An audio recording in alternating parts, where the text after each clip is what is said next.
May Mendoza update. Yung post ni May sa kanyang Instagram. And Happy New Year, sabi ni May. And masaya ang New Year na magkasama May Mendoza at Arjo Ataide. Nagkasama rin na si Coco. Ang cute pa nga. Yung dog nila May at Arjo. Ito kasama din ang family Mendoza. Yan pa nga yung group picture nila. Kaya magkakapatid na Mendoza. Kasi Tatay Teddy at Nanay Mary Ann. Yun o. Kasama yung mga fans ni May na nanood sa Itbulaga ngayon, 1st January. Ayun si May, no?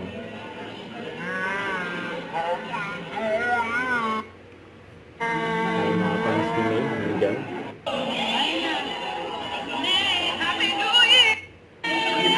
Ayun, no? Happy New Year. Ayun, mga Dabber Cards. Ayun, group picture.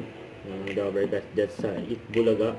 At meron pa nga silang manifesting na cake. And selfie pa nga sila, kasama sila Kuya Paolo, Ballesteros, Ian Red, at si Ma'am Alan Cake. Ayan yung Happy New Year, Dabber kasi yun pa nga yung cake. And let's manifest. Ayan, naglagay yung mga Dabber Cats dyan. And don't forget to subscribe, click the notification bell for more update. This is Sweet Shorting Action Live. Stay tuned for more videos. See ya.